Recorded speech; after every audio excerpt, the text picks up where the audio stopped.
mempresentasikan mengenai konsep pendapatan atau revenue pada mata kuliah teori akuntansi yang diampu oleh Bapak Dr. Agus Wahyudin MSI. Pada presentasi kali ini, kami kelompok 4 menggunakan referensi dari buku Profesor Dr. Imam Ghazali dan Dr. Anis Horiri yang diterbitkan pada tahun 2014 yang berjudul Teori Akuntansi International Financial Reporting System edisi keempat. Buku ini diterbitkan oleh Badan Penerbit Universitas Diponegoro. Sebelum kita lanjut ke pembahasan selanjutnya, mungkin teman-teman agak sedikit bingung kenapa tema dari PowerPoint kelompok 4 itu mengenai COVID-19. Jadi sekalian kita menjelaskan mengenai pendapatan, kita juga ada pesan-pesan tersirat di dalam tema PowerPoint kali ini. Anggota kelompok 4 itu sendiri ada 6 orang. Yang pertama itu Anika Anggini, yang kedua itu saya sendiri Miftah Laksana, terus ada Diva Putra Purnama, Hilda Vina Anissa, Muhammad Bayu Aji Wibowo, dan yang terakhir Ahadia Ahya Sulistia. Pada pembahasan kali ini ada 5 subbab, yaitu yang pertama karakteristik pendapatan, yang kedua ada pengukuran pendapatan, yang ketiga ada pembentukan dan realisasi pendapatan, keempat ada pengakuan pendapatan, dan yang kelima pendapatan menurut International Financial Reporting System. Pada bagian pertama yaitu karakteristik pendapatan, saya akan menjelaskan mengenai pengertian pendapatan. Menurut Paton dan Littleton, tahun 1940, pengertian pendapatan itu terdiri dari 2 aspek, yaitu aspek fisik dan aspek moneter. Pada aspek fisik itu sendiri, pendapatan merupakan hasil akhir dari suatu aliran fisik dalam proses penghasilan laba. Jadi aliran fisik itu sendiri terdiri dari barang dan jasa. Yang kedua, aspek moneter. Pada aspek moneter itu sendiri lebih berhubungan kepada aliran masuk aktiva yang berasal dari seluruh aktivitas atau kegiatan operasi dari perusahaan. Pada penjelasan selanjutnya yaitu skema pendapatan menurut pendapat dari Belcoy 1993. Pada skema ini masih berhubungan dengan pendapatan yang telah disampaikan oleh Paton dan Littleton. Skema pendapatan itu terdiri dari 2 aspek. Yang pertama, konsep aliran masuk atau inflow, dan yang kedua konsep aliran keluar atau outflow. Pada konsep aliran masuk itu sendiri menggunakan pendekatan aktiva hutang, dan pada konsep outflow menggunakan pendekatan biaya pendapatan. Pada inflow itu melibatkan aliran masuk aktiva dan kenaikan aktiva, dan pada konsep outflow melibatkan atau ditandai dengan aliran keluar barang dan jasa serta penjualan barang dan penyerahan jasa. Selanjutnya, menurut Kemp 1990, pendapatan itu sendiri dibentuk dari 2 faktor, yaitu faktor aliran fisik dan faktor aliran moneter. Pada faktor aliran fisik ada 2 hal. Yang pertama, kegiatan menghasilkan dan menjual output. Yang kedua, objek kegiatan yang berupa produk itu sendiri. Pada aliran moneter melibatkan yang pertama, peristiwa naik nilai perusahaan karena kegiatan produksi atau penjualan output. Yang kedua, objek peristiwa yang berupa jumlah rupiah aktif. Yang kedua, objek peristiwa yang berupa jumlah rupiah aktiva yang dihasilkan atau dijual. Menurut Kemp pada 1990, mengartikan pendapatan lebih berhubungan pada aliran atau peristiwa moneter, sedangkan Littleton pada 1940 mengartikan pendapatan lebih kepada aliran fisik. Kemudian dalam accounting principles board pada tahun 1970, statement nomor 4 dijelaskan bahwa pendapatan adalah kenaikan kotor aktiva atau penurunan kotor hutang yang diakui dan diukur sesuai dengan prinsip akuntansi berterima umum, yang berasal dari kegiatan perusahaan berorientasi laba yang dapat merubah ekuitas pemilik. Yang terakhir dalam pembahasan kali ini, khususnya yang dibahas oleh saya, itu pengertian pendapatan oleh IAI dalam PSAK nomor 23.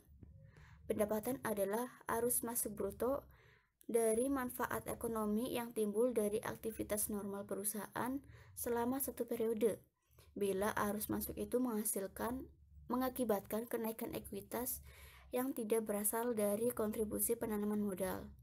Terima kasih. Selanjutnya akan dilanjutkan oleh Saudara Bayu Aji Wibowo. Assalamualaikum warahmatullahi wabarakatuh, teman-teman. Perkenalkan, nama saya Muhammad Bayu Aji Wibowo. Di sini saya akan menyampaikan presentasi lanjutan dari teman saya yang sebelumnya, yaitu Miftahul Hasanah. Dalam mata kuliah teori akuntansi ini kami mendapatkan materi tentang pendapatan. Langsung saja ke materi. Menurut Suwarjono, tidak semua transaksi menunjukkan timbulnya pendapatan. Kenaikan jumlah rupiah menurut Suwarjono berasal dari yang pertama, yaitu transaksi modal atau pendanaan yang ditanamkan oleh pemegang saham dan pemegang obligasi. Kemudian yang kedua, untung dan penjualan aktiva yang bukan berupa produk perusahaan seperti aktiva tetap, surat berharga, atau penjualan anak perusahaan. Yang ketiga, berasal dari hadiah atau sumbangan ataupun temuan. Kemudian yang keempat, berasal dari penyerahan produk perusahaan berupa hasil penjualan produk ataupun jasa. Nah, sebenarnya dari keempat pendapat ini, peristiwa yang terjadi menjadikannya sumber utama dari pendapatan adalah yang nomor 4 saja. Tetapi hal ini bisa dikembalikan kepada sudut pandang yang lain. Selanjutnya, pengukuran pendapatan. Pendapatan diukur dalam suatu nilai tukar produk atau jasa dalam suatu transaksi yang bebas. Nah, nilai tukar tersebut menunjukkan nilai diskonto tunai dari uang yang diterima atau akan diterima dari transaksi penjualan. Menurut KAM, apabila periode pengumpulan kas relatif pendek, maka potongan tersebut dapat dihiraukan. Kemudian ada 3 alasan mengenai hal ini. Yang pertama yaitu pada tingkat potongan yang rendah. Jumlah yang relatif kecil tidak akan mempengaruhi pengukuran pendapatan. Kemudian yang kedua, pengakuan potongan harus segera dicatat setelah pendapatan diakui. Kemudian yang ketiga, penggolongan pendapatan uang timbul dari penjualan yang disertai potongan. Dapat diukur sebagai rugi dan akan mengurangi pendapatannya. Nah, di sini pembentukan dan realisasi pendapatan. Pembentukan pendapatan dan realisasi pendapatan sendiri adalah dua konsep yang berbeda, tetapi hal ini saling mendukung atau saling berkaitan. Nah, pada earning process atau pembentukan pendapatan cenderung berkaitan dengan pertanyaan kapan pendapatan dianggap itu terbentuk. Kemudian untuk realisasinya yaitu berkaitan dengan pertanyaan kapan pendapatan terrealisasi dalam suatu transaksi.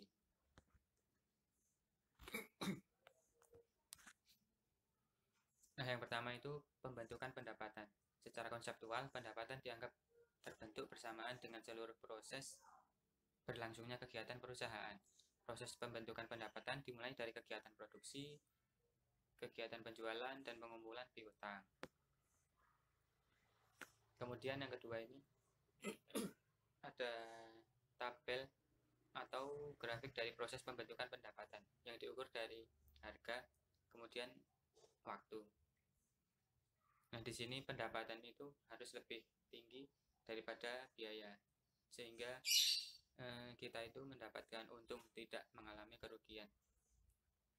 Nah, dalam pembentukan pendapatan diawali dari awal produksi atau proses produksi, kemudian produksi selesai atau produk jadi, kemudian penjualan atau barang dipasarkan, kemudian pengumpulan kas atau barang itu telah menjadi uang. Nah, yang kedua, realisasi pendapatan. Realisasi merupakan teknik akuntansi yang dijadikan dasar untuk mendanai pengakuan pendapatan.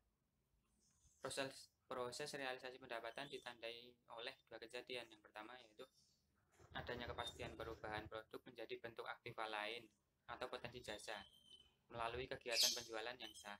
Yang kemudian yang kedua, diperolehnya aktiva lain atau biasanya aktiva lancar sebagai pengesahan terhadap transaksi penjualan tersebut. Nah, itulah presentasi ini mengenai pendapatan dari saya dan teman-teman. Kemudian mungkin bisa dilanjutkan oleh teman saya berikutnya. Terima kasih. Assalamualaikum warahmatullahi wabarakatuh. Perkenalkan, nama saya Anika Anggini, NIM 040, akan melanjutkan presentasi dari Saudara Bayu. Kemudian yaitu ada pengakuan pendapatan. Konsep pembentukan dan realisasi pendapatan memiliki peran yang sangat penting dalam pengakuan pendapatan. Pada saat pengakuan, pendapatan merupakan penentu yang sangat kritis, di mana apabila terjadi suatu kesalahan, maka dalam penentuan saat pengakuan, pendapatan akan mempengaruhi kebenaran dan juga pada kewajaran laba periodik. Kriteria pengakuan pendapatan, di mana menurut Financial Accounting Standard Board dalam SFAC nomor 5 memiliki dua kriteria yang bisa dijadikan sebagai dasar dalam pengakuan pendapatan, yaitu yang pertama ada telah terrealisasi atau realized, di mana kriteria ini dapat terjadi apabila telah terjadinya pertukaran antara barang yang dihasilkan oleh perusahaan dengan kas atau klaim untuk menerima kas, atau adanya kepastian akan segera terrealisasi, di mana barang dari hasil pertukaran tersebut dapat segera diubah atau dikonversi menjadi kas atau klaim untuk menerima kas. Kemudian yang kedua yaitu pendapatan telah terbentuk atau earned. Kriteria ini dapat terjadi apabila kegiatan menghasilkan barang dan jasa telah berjalan dan secara substansial telah selesai. Selanjutnya yaitu kriteria yang bersifat lebih teknis, di mana kriteria ini dikemukakan oleh KAM pada tahun 1990.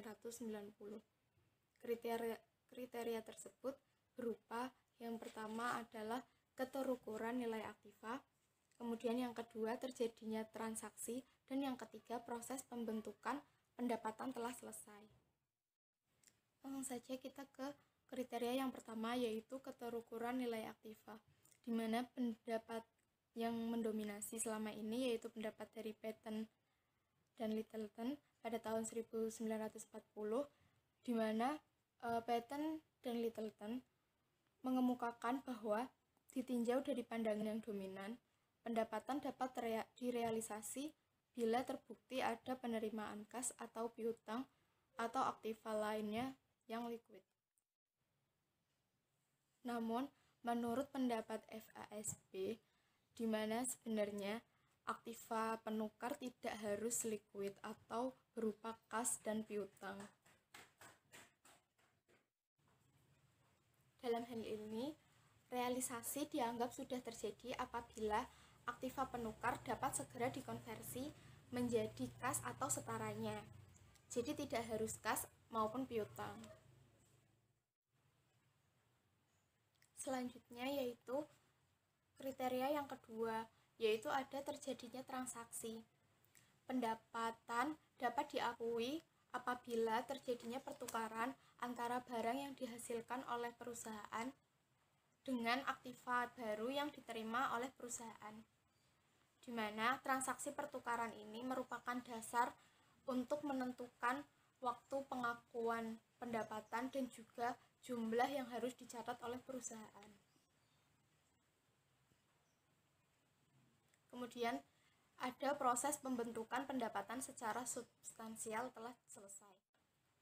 Untuk memperoleh pendapatan, suatu perusahaan jelas harus memproduksi suatu barang maupun jasa, di mana barang maupun jasa tersebut merupakan sumber utama bagi pendapatan perusahaan.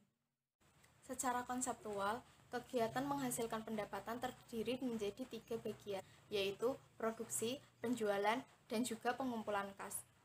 Oleh karena itu, setiap kali biaya yang dikeluarkan pada tahap-tahap tersebut, berarti sejumlah pendapatan pun telah terbentuk seperti itu.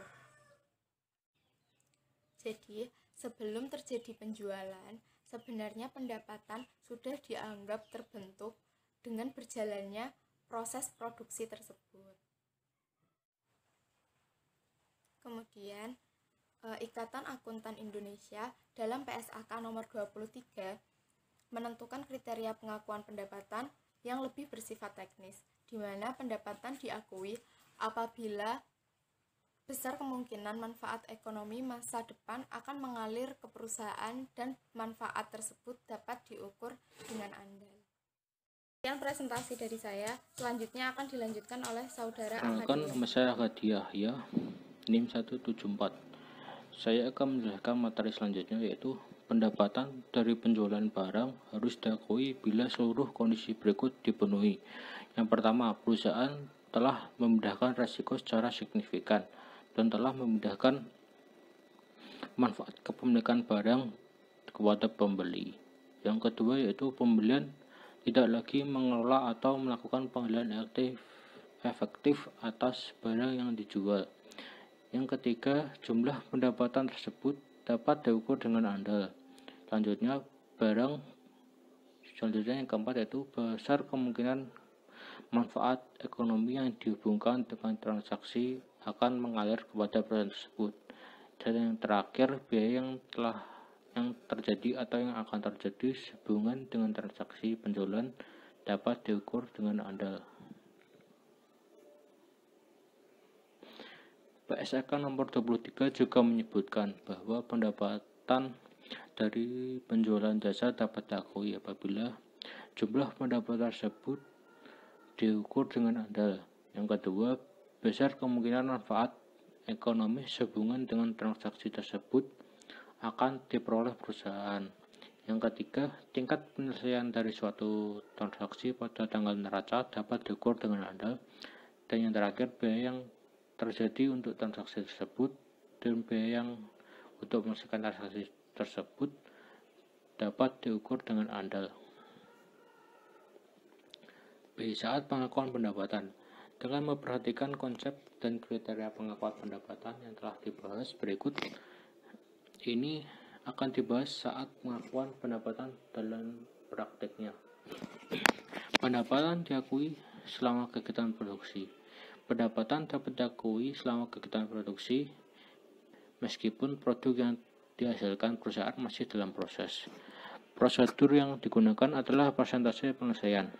Cara ini umumnya ditemukan pada perusahaan kontraktor yang proses penyelesaian proyek-proyeknya memakan waktu beberapa periode akuntansi. Dan pengakuan pendapatan dengan cara ini dapat dilakukan bila harga kontrak yang sudah pasti dan taksiran kos untuk menyelesaikan proyek serta kemajuan dalam proyek kontrak dapat dipertanggungjawabkan. Apabila kriteria tersebut dapat dipenuhi sehingga memungkinkan untuk menentukan taksiran besarnya pendapatan. Taksiran tersebut umumnya dilakukan dengan dua pendekatan. Pendekatan pertama yaitu berdasarkan persentase biaya. Tahapan penyelesaian ditentukan dengan membandingkan biaya yang telah dikeluarkan dengan taksiran total biaya untuk menyelesaikan proyek. Kemudian pendekatan kedua berdasarkan persentase penyelesaian fisik.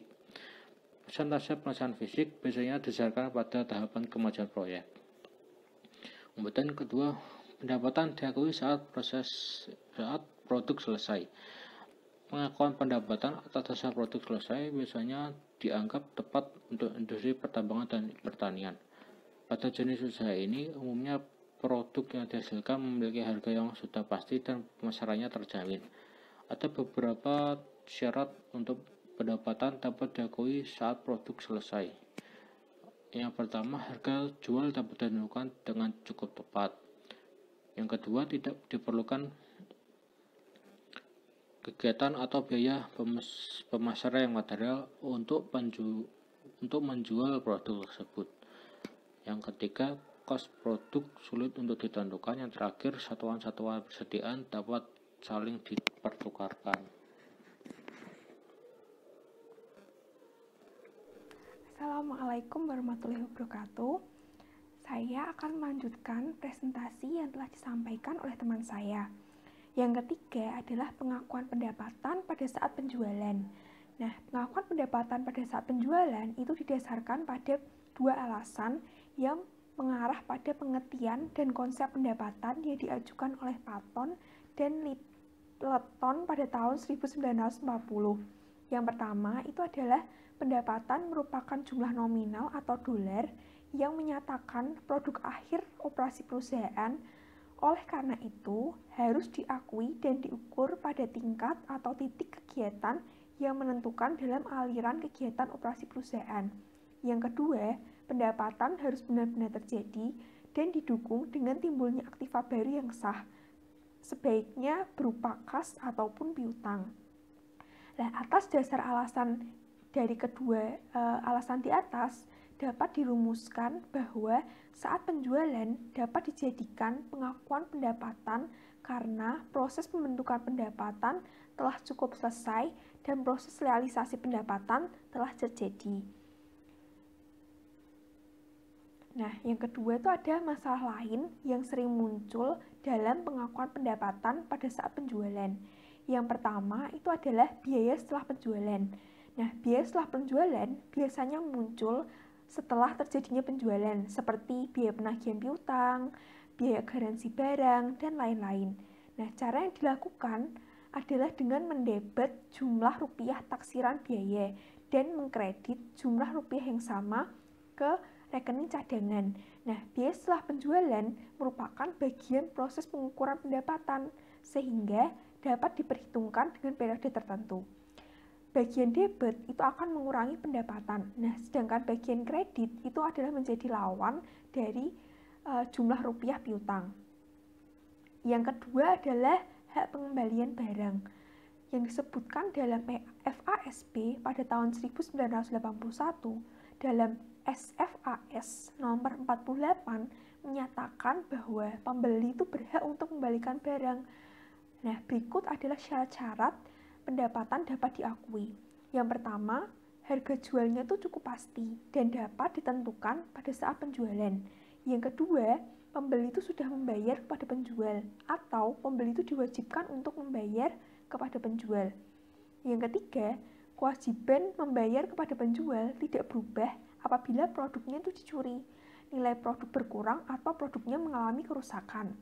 Yang ketiga, pembeli benar-benar ada, atau dengan kata lain, pembeli itu merupakan suatu badan secara ekonomi atau suatu perusahaan. Yang kelima adalah penjual secara signifikan itu tidak memiliki kewajiban atau tidak bertanggung jawab terhadap hasil penjualan kembali produk yang dilakukan oleh pembeli. Jadi, jika pembelinya melakukan penjualan kembali barang yang dia beli kepada orang lain, maka penjualnya tidak memiliki tanggung jawab untuk melakukan pembelian barang. Yang keenam, jumlah nominal atau dolar pengembalian itu dapat ditaksir secara cukup pasti. Yang ketiga adalah penjualan jasa. Menurut AICPA yang dikutip oleh KAM pada tahun 1990, ada beberapa pedoman yang digunakan untuk mengakui pendapatan jasa. Yang pertama itu apabila pelaksanaan jasanya terdiri dari pengerjaan suatu macam tindakan. Pendapatannya itu diakui pada saat pekerjaan tersebut terlaksana. Jadi, pendapatan jasa dapat diakui jika pekerjaannya sudah dilaksanakan. Yang kedua, apabila pelaksanaan jasa terdiri dari pengerjaan suatu macam tindakan, pendapatannya bisa diakui selama periode pelaksanaan pekerjaan secara proporsional. Yang ketiga, apabila pelaksanaan jasa terdiri dari pengerjaan suatu macam tindakan, pekerjaannya bisa diakui pada saat pelaksanaan pekerjaannya selesai secara keseluruhan.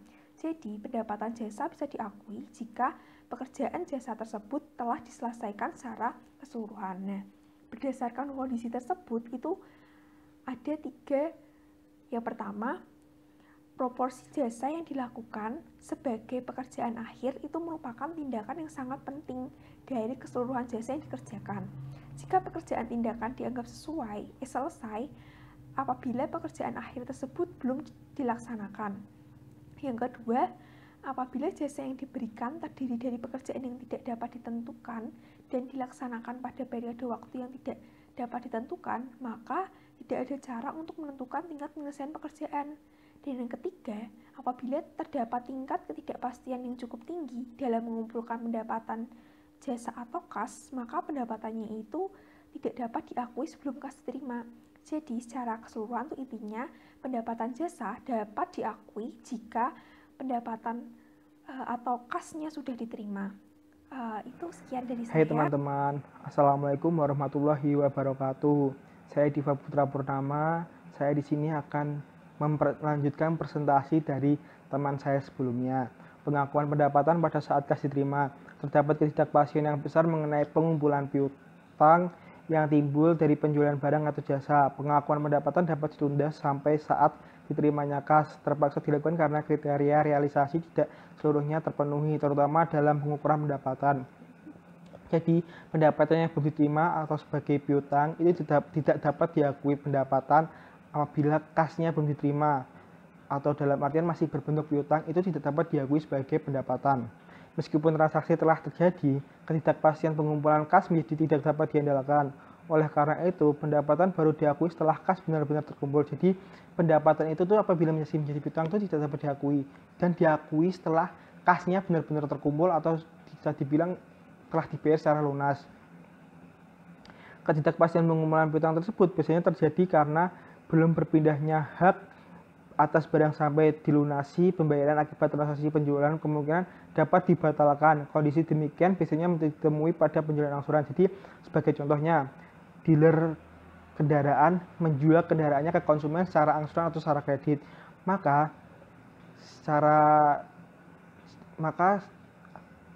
konsumen barang yang dibeli oleh konsumen itu belum merupakan hak milik konsumen seutuhnya karena barang tersebut belum dibayar secara lunas atau masih dalam istilahnya angsuran atau kredit. Jadi barang tersebut akan diakui sebagai haknya apabila diakui sebagai hak konsumen apabila barang tersebut sudah lunas. Dan kondisi demikian itu transaksinya dapat dibatalkan apabila si konsumen itu tidak dapat membayar angsurannya, maka transaksi otomatis dibatalkan dan kendaraan yang dibeli oleh konsumen tersebut ditarik oleh dealer ataupun pihak leasing. Alasan penerimaan kas untuk pengakuan pendapatan dari penjualan angsuran didasarkan pertimbangan sebagai berikut. 1. Seluruh atau sebagian piutang yang timbul bukan merupakan aktiva yang mempunyai daya beli murni atau dapat dibelanjakan. 2. Semakin lama jangka waktu angsuran, semakin besar kemungkinan piutang tidak akan tertagih. Ya, sebagai contoh tadi seperti dealer kendaraan yang menjualkan kendaraannya kepada konsumennya secara lama, kan belum tentu konsumennya itu beberapa tahun ke depan itu akan ekonominya baik-baik saja. Bisa jadi dia tahun depan atau tahun-tahun ke depannya lagi mengalami kesusahan ekonomi atau usahanya pailit, jadi dia tidak dapat membayar angsurannya tersebut. Ketiga, biaya sesudah penjualan terutama biaya penagihan dan pengumpulan piutang biasanya lebih tinggi dibandingkan dengan biaya sesudah penjualan untuk jenis penjualan kredit. 5. Pendapatan menurut IFRS. IFRS memberikan kriteria pengakuan pendapatan di IAS. Kriteria itu berbeda tergantung apakah pendapatan tersebut berhubungan dengan penjualan barang atau penjualan jasa. A. Penjualan barang. Paragraf 14 IAS memberikan kriteria pengakuan pendapatan dalam penjualan barang sebagai berikut. Pendapatan dari penjualan harus diakui jika kondisi ini terpenuhi. 1. Entitas telah mengalihkan kepada pembeli resiko signifikan dan kepemilikan barang tersebut. Poin kedua, entitas tidak lagi menahan keterlibatan manajerial sampai pada suatu tingkat di mana diasosiasikan dengan kepemilikan barang maupun tidak memiliki kontrol terhadap penjualan barang tersebut. Poin ketiga, jumlah pendapatan dapat diukur secara handal. Poin keempat, kemudian bahwa manfaat ekonomis yang dikaitkan dengan transaksi akan mengalir ke entitas. Poin kelima, biaya yang muncul atau akan muncul dalam proses transaksi tersebut dapat diukur secara handal.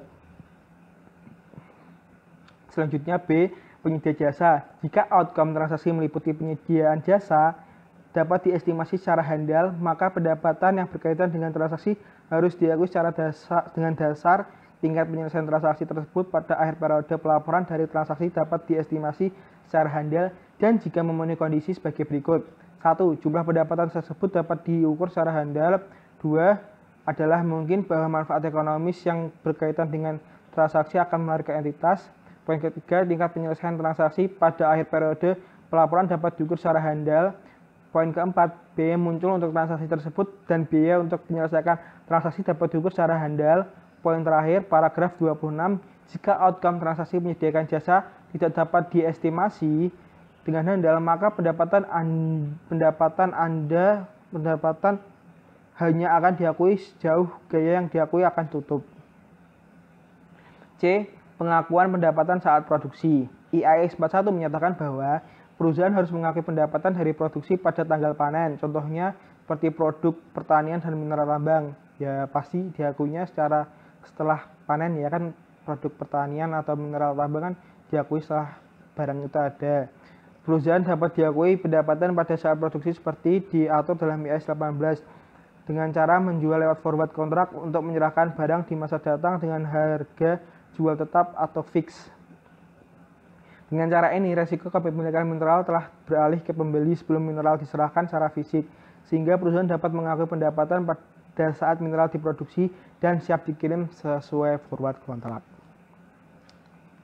Sekian, terima kasih telah mengikuti presentasi dari kelompok kami. Mohon maaf jika ada kesalahan dalam presentasi kelompok kami. Apabila ada pertanyaan dari materi kelompok kami, dapat didiskusikan pada forum diskusi tanya jawab nanti yang telah dibuka. Semoga kita semua diberikan kesehatan, dapat bertumbuh kembali, dan semoga pandemi ini segera berakhir. Amin, amin. Wassalamualaikum warahmatullahi wabarakatuh.